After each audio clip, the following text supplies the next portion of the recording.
Hospital Porter's Pride and Dignity, Stop the New World Order. Welcome to Herpanwo TV. I'm at the UK Probe Conference in Lytham St Anne's, Lancashire. It's autumn 2009, and I'm with a man called Colin, who has had a UFO experience he'd like to talk to you about. So, hi Colin. How are you doing? Fine, thank you. Tell us a bit about who you are and what happened to you. Okay, name's Colin Saunders. I live in Leicestershire, Hinckley in Leicestershire. In the past I have worked for airspace companies. I've worked with Saab Aerospace in Sweden. I've worked for Germany on the Airbus. So I am a technical person. I've spent all of my life as a draftsman, electrical draftsman. 31st of March 1999, I was out in the Leicestershire countryside, driving down the Foss Way, near a village called Monks Kirby. And we spotted some red lights hovering by the side of the road. There was me, my wife, my daughter, and my mother-in-law. My wife was driving. We'd been out for a family meal. I'd had a couple of pints in the pub, not much.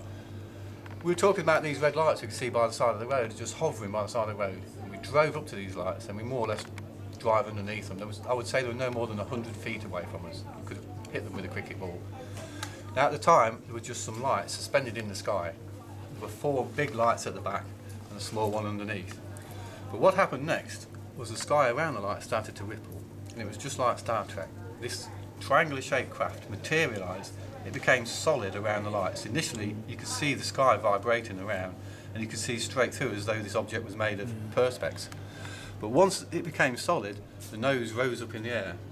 Almost, the way it rose was so peculiar. It was like a ship under, like an airship or like a submarine underwater. All of this surface here was like liquid mercury with waves running up and down. However, these lines on the top in silver were solid and interlocking with each other. I have to say, it's the most strangest craft I've ever seen. It was hovering right in front of us. There was no noise, and there was no smell of any aviation fuel. During the course of all of this, I do believe I had an out-of-body experience as well. The whole episode was quite peculiar. Once we pulled the car forward, a hedge blocked the view of the craft, and we reversed into a gateway. We jumped out, and the craft had gone. We stood in the gateway, and in the distance, we could see another craft disappearing. The biggest triangle I'd ever seen in my life, the biggest flying craft I've ever seen. I assumed the one going away was another ship. It was the size of a football pitch, and I believe the small one had gone back to the large one. Goodness. That was 10 years ago. Since then I've had all sorts of paranormal experiences, which I won't go into at the moment, but they're obviously all connected with sighting. Up until 10 years ago I'd had no experiences whatsoever, but since then I've had quite a lot of experiences. This is a model I built on my own site, and we saw the rear of the craft and the top of these lines interlocking. These are raised off the surface in relief. The bottom of the craft, I've taken that from a site in Belgium in the 1970s, would you believe, where a young lad in Stockis in Belgium drew the underneath of a triangle, again with these lines in relief coming off the surface interlocking. So I thought I had to take the bottom of the Belgium sighting, mix it with the top of my site and the top of the craft and the rear of the craft to make what I believe is a scale model of this particular spacecraft. What's clear is this is very different from my own sighting, where I saw an object at quite a long distance. This was clearly a close encounter. Yes, you've seen it in very intricate detail you've got here. You obviously saw it very closely to describe the way it's moved and the way it's... Well, that's right. I'm 50 years of age now. I was 40 when the sighting took place. I spent all of my life as a draftsman, and I've spent all of my time drawing. So for me, it was natural to draw this. This is a scale model of the correct thing, and I remembered all of the details of the interlocking lines on the surface and the lights on the back. I did learn quite a lot from building the model, and I have to say that this, I believe, is a true scale model of an alien spacecraft. I do not believe it was one of ours. It was totally silent, no aviation fuel smells. The whole thing was just so surreal. It was amazing. Yeah. It's very unlikely, as I say, I agree, it's very unlikely that these could have been anything we made, even with back-engineered technology, because there are reports coming out of back-engineered technology that cannot match the achievements of these various these things that I think are really ETs, and not from around here. I mean, the flying triangle seems to be quite a common recurring theme in the last few years. It does now, yes. I must admit, on the night when it occurred, if somebody said he was going to see a spacecraft, I would have expected to see a flying saucer. I mean, I was quite amazed to see this triangular-shaped object appear.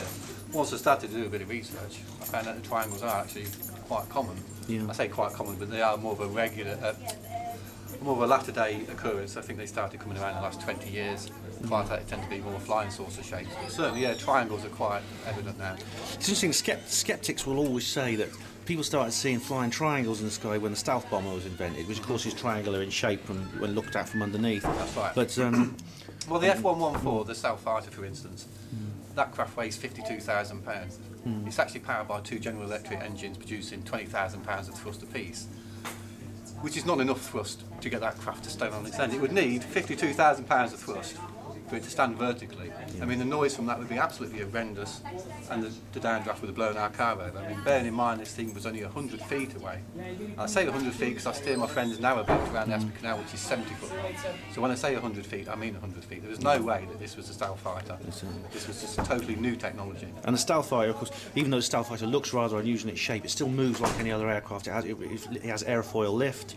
You know, it turns and banks, it has ailerons and well, that's elevators right. I've done and some rudders, research into the F-114, and people I still know in Saab Aerospace and over Airbus tell me it's a flying brick, really. It's not a craft that can even glide. If the engine stops, it's going to fall out of the sky. It needs a lot of power and a lot of avionics, a lot of computer equipment just to keep the thing flying. Because the witnesses, it's not a craft that can hover. Yeah. The witnesses I've sort of seen, I've spoken to you, and I've seen other reports of others of these flying triangles. Definitely describe a craft that does not fly according to conventional means. Does not behave like a conventional aircraft. I have to say, as I said earlier, when the nose rose in the air, it was like a submarine underwater. It floated. Now I've searched around the internet and read lots of reports on triangles. And a lot of people say the same things. They float. They don't move in a normal sort of way that a Harrier jump jet would move in real time with a lot of noise and moving in that sort of fashion. I have it described. Somebody described it once when you make a bed and you put a sheet on it. You hold the 4 corners, put the sheet down, it's trapped with air, and it slowly sinks down onto the bed. That's how people have described the manoeuvres of these triangular craft. Yeah. And that's certainly what we witnessed on that night. Yeah. Well, that's real. That's quite an achievement, making this model and everything, getting the word out like this is a good thing you're doing, and you know, well done for speaking out on this. And thanks for. So much. I think we need to make people aware of what's going on. I mean, I have had other paranormal experiences since this, and I've seen other craft. This was a big one 10 years ago. I had nothing prior to that, but I've had other experiences since then. So now I do know that this paranormal world exists, and I do believe that ET is here. Yeah. I believe they're using dimensions to get here as well. Yeah, that's right. It's amazing because I was talking to someone in a social club at my hospital just a couple of days ago, and they were saying they're not the sort of person I'd normally think of as being interested in these kind of things. As soon as they realised that I was, they immediately came out with a whole load of ghost stories that they'd encountered. You know, some of which sort of made a lot of sense to me. And I think it seems that paranormal encounters are actually more common than UFO. we're meant to. Well, paranormal encounters are all UFOs, ghosts, all kinds of paranormal phenomena are more common than officially we've thought of. It's not rare. Well, yes. I actually suspect that a lot of them go unreported. I've been on TV several times now. Now, back in my hometown of Hinckley, people know me for the UFO involvement. And I have a lot of people come up and tell me the things that they've seen. It's amazing how many people in my own small town have had experiences, not with UFOs. Some of them are UFOs, others are ghosts, balls of light, all sorts of things. But there must be 90% of people I talk to have had some experience or another. And I've had nobody really knock me for this, and people are interested in the subject, and I find it quite warming that people are open with me about the subject. Yeah, all right. Well, thank you very much for talking to Hapanmo TV, Colin. It's okay. It's very much appreciated. No problem. Let's get out there and spread the word. Yeah. That was Colin, who's seen UFOs. Don't think for one second that these things are not regularly seen, because they're common. And to quote Paul Hellyer, the Right Honourable Paul Hellyer MP, the Canadian Defence Minister, they're as common as the aircraft that fly above our head. Hospital Porters, pride and dignity, stop the New World Order.